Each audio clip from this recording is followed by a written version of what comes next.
Hi guys, this is Carrie from Photography Awesome Sauce, and I want to strive to bring you a couple of video blogs now and then. As a lot of you guys know, we started a little business book club, and there's a lot of you who are joining, and I know a lot of you are kind of wary. Reading is boring for some people, especially reading business books. But I just want to kind of take some time every week to talk a little bit about what we're reading so that those of you who maybe have kids, don't have a lot of time for reading, can learn with us and learn some interesting things that hopefully motivate you to have your business do better. So right now we're reading The E-Myth Revisited, which is by, let me check, which is by Michael Gerber, I want to say. But anyway, it's called The E-Myth Revisited. I don't think there's any other books by that name. There's a lot that I have been learning from this book so far this week. This week we're reading part 1, which is chapters 1 through 6. And there's so many different interesting business statistics that I feel like apply to all of us, even those of you guys who can't read with us. And one of the interesting things that I was reading in the book is about how many people per year start a business. There are 1 million people per year in the US alone that start a business. And then the statistic went on to say that by the end of the first year, 40% of them will typically be out of business. And in 5 years, more than 80% of them will have failed. And then those that survive the first 5 years, more than 80% of those will fail in the second 5. And okay, I'm not a mathematician, but I tried my best. So if I'm wrong, that's totally okay. You can correct my math. But it looks to me like that's a ratio of 4 out of every 100 businesses that are started, or 4 out of every 100 businesses that start will last 10 years. So that statistic is not very high. The survival rate of a small business is really, really low, which means that there are so many things that we need to do to make sure that our businesses survive. So that's kind of what I wanted to talk to you guys about today is how will you make sure that your business survives? How are you going to be part of that statistic, that small percentage of small businesses that do live?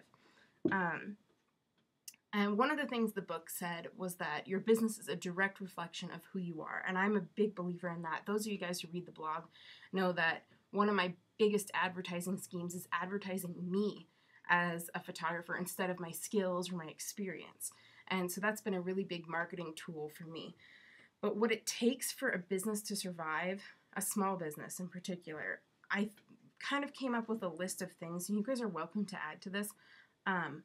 I think that in order to survive, we need to be taking a lot of time to educate ourselves about business, and equal education with what we know about photography. So, I mean, obviously, as photographers, we're all learning our cameras. Eventually, you get to a point where you feel like you know your camera in and out.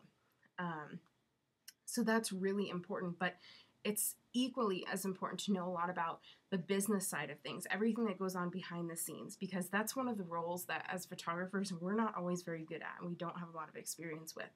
So I like to say that I think to have a successful business, we need to have equal knowledge of both photography and business. I think we need to also be constantly assessing what needs to change in our business. So I'm always reflecting on what works, what doesn't work, what people seem to like, what they don't seem to like, and changing things according to what the demand is.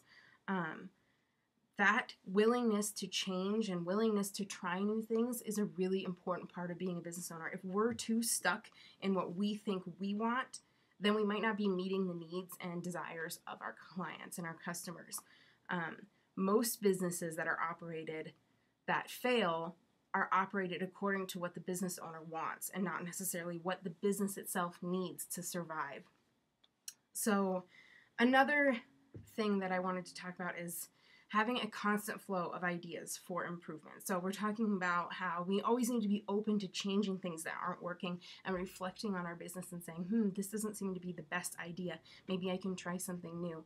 But having an idea or a flow of ideas that's regular for you, of new things that you want to try, based on other people's experiences, that's part of why we're reading a lot of these business books this year. And that's one of my personal goals for my business is to read more about business.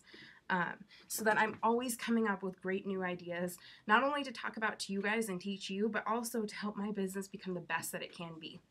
I always want my business to be growing. I never want it to grow to a certain point and then stop. I always want it to be improving.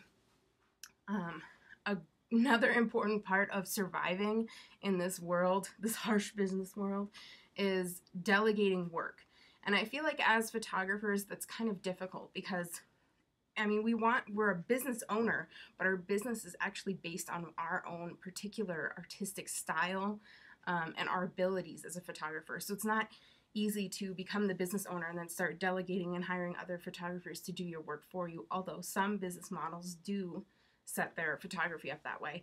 I set my business up so that I'm the primary photographer, so it's hard for me to delegate work, but it is possible, and there's a lot of little things that you can do that can improve your workflow and make things go a little bit quicker.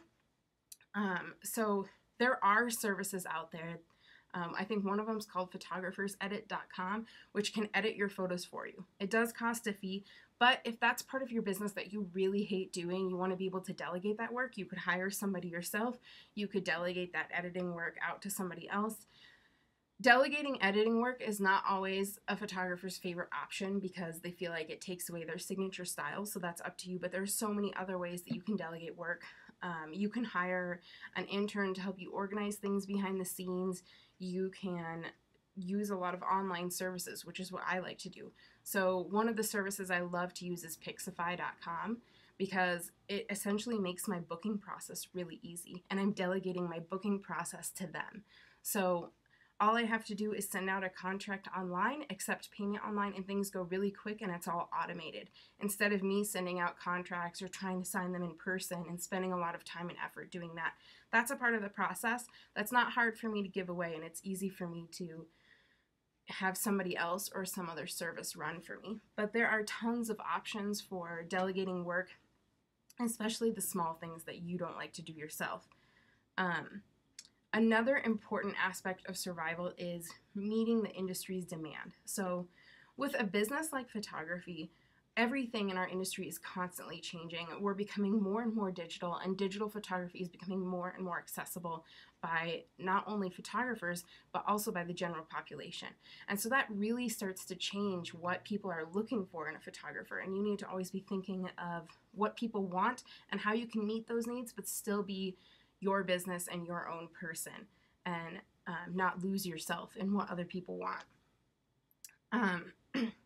I also think, and what's really important as a business survival, or to survive in the business world, is to always be having a reality check. So really realizing that, you know, I'm not the best photographer in the world. I'm not the best business owner in the world. There's so much more for me to know. There's so many things for me to do.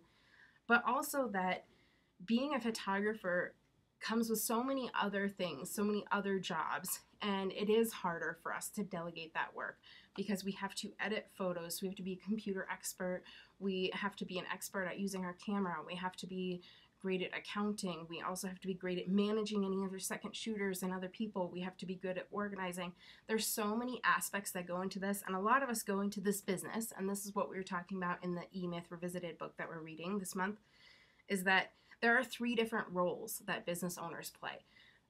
There's the entrepreneur, who's the creative one. They're the person who's always coming up with new ideas and they're really enthusiastic. There's the manager, who likes to have things organized and orderly. They're the ones who really want to make sure that we stay on top of our accounting, we stay on top of our filing. And then there's also what the book calls the technician, which is the person who actually does the work. And that is the photographer part of us. We actually have to be all 3 of these roles: the photographer, the organizer, the entrepreneur, coming up with all these different things. And it's important to stand back and really think about which of those things you're strongest at and which is your weakest point. If you can really look at yourself and reflect and say, you know, I'm not very good at the creative side of coming up with new ideas. That's something I want to improve on. And then think about all the different ways that you can try to become better at that aspect of your business. It's going to make you a much more well-rounded business owner. So I guess that's what I wanted to talk about today, is all those things that I think we need to survive and stay ahead of that really low statistic of how many small businesses will live.